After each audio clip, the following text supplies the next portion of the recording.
بسم اللہ الرحمن الرحیم۔ آصف نثار غیاثی اپنے یوٹیوب چینل کے ساتھ آپ کی خدمت میں حاضر ہیں۔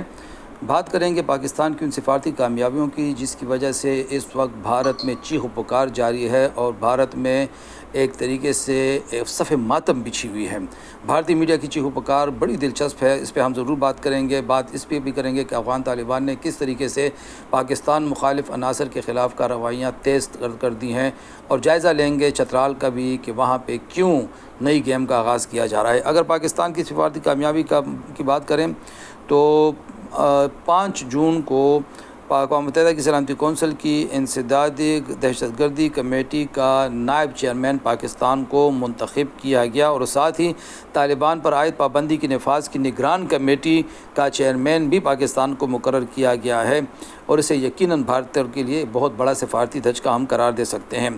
منگل کے روز ان دونوں تقرریوں کا فیصلہ ہوا۔ پاکستان 1988 کی طالبان پر پابندی کی کمیٹی کی سربراہی بھی کرے گا، جو افغانستان کے امن، استحکام و سلامتی کے لیے خطرہ بننے والے افراد، گروہوں، اداروں اور طالبان سے وابستہ افراد پر اساس منجمد سفری پابندی اور ہتھیاروں پر پابندی عائد کرتی ہے۔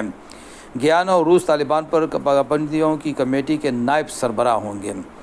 اس طریقے سے اقوام متحدہ کی سلامتی کونسل کے تمام 15 ارکان پر مشتمل کمیٹی نے ممالک سے درخواست کی ہے کہ وہ اپنے ملک کے اندر، اپنے خطوں اور دنیا بھر میں دہشت گردی کی سرگرمیوں کا مقابلہ کرنے کی قانونی درجاتی صلاحیت بڑھانے کے لیے متعدد اقدامات پر عمل درآمد کریں۔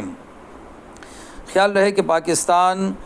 نے نئے سال کے پہلے دن UNSC کے غیر مستقل رکن کے طور پر بھی 2 سالہ مدت کا آغاز کیا تھا۔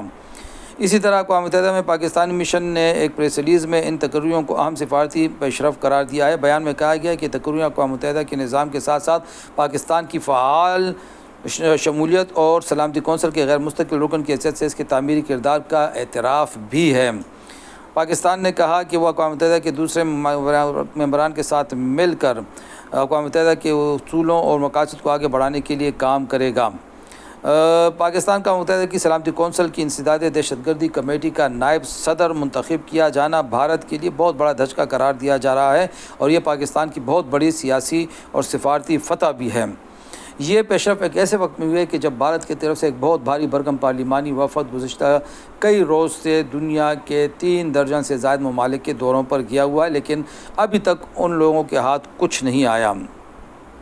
اگر ہم بات کریں بھارت کی تو بھارت غیر مستقل رکن کے طور پر سلامتی کونسل میں 2020-21 کے دوران انسداد دہشت گردی کمیٹی کا سربراہ تھا، اور اس دوران اس نے بین الاقوامی برادری کو مسلسل یہ پروپیگنڈا کیا کہ پاکستان اقوام متحدہ کی طرف سے قرار دیے گئے دہشت گردوں اور اداروں کی دنیا کی سب سے بڑی تعداد کا میزبان ہے۔ یہ بدترین پروپیگنڈا اس نے پاکستان کے خلاف کیا۔ اب ظاہر ہے اس بات کی فکر ہوگی کہ اس کا جواب بھی پاکستان دے گا۔ یہ بھی کہا جا رہا ہے کہ جو بھارت کا جو گودی میڈیا ہے اس نے جس طریقے سے صف ماتم بچھائی ہوئی ہے اور جس طریقے سے وہ چیخ و پکار کر رہے ہیں، اس سے ثابت ہوتا ہے کہ بھارت کے ہاں پاکستان کی سفارتی کامیابی اس سے ہضم نہیں ہو رہی۔ دوسری طرف پاکستان کے لیے ایک اور اچھی خبر افغانستان سے آئی ہے کہ جہاں پہ ہماری اطلاعات کے مطابق 15 مئی سے لے کے اب تک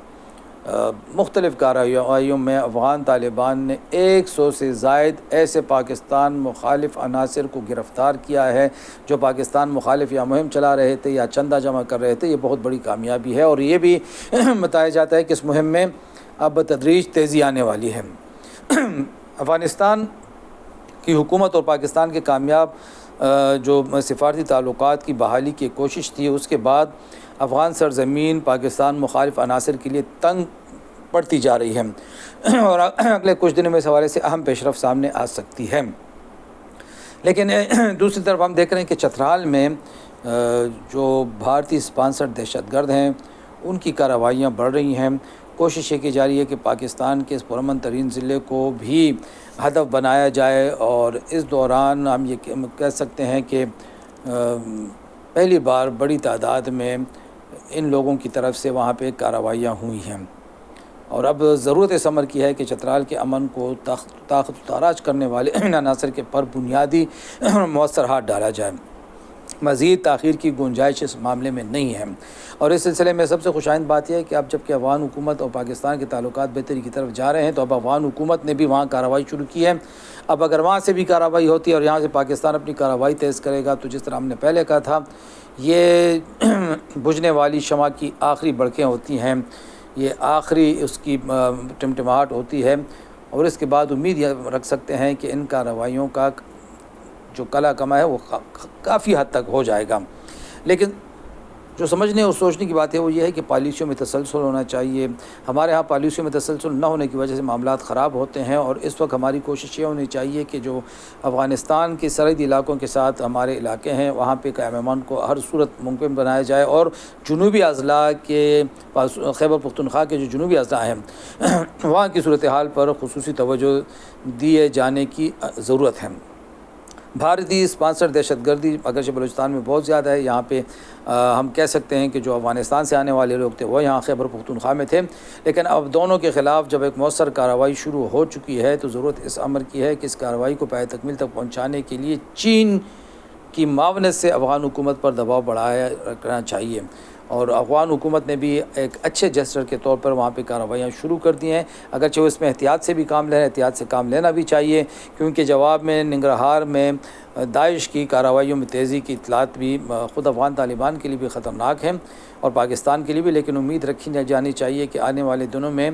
دہشت گردانہ کارروائیوں میں کافی حد تک کمی آ سکے گی۔ خدا حافظ۔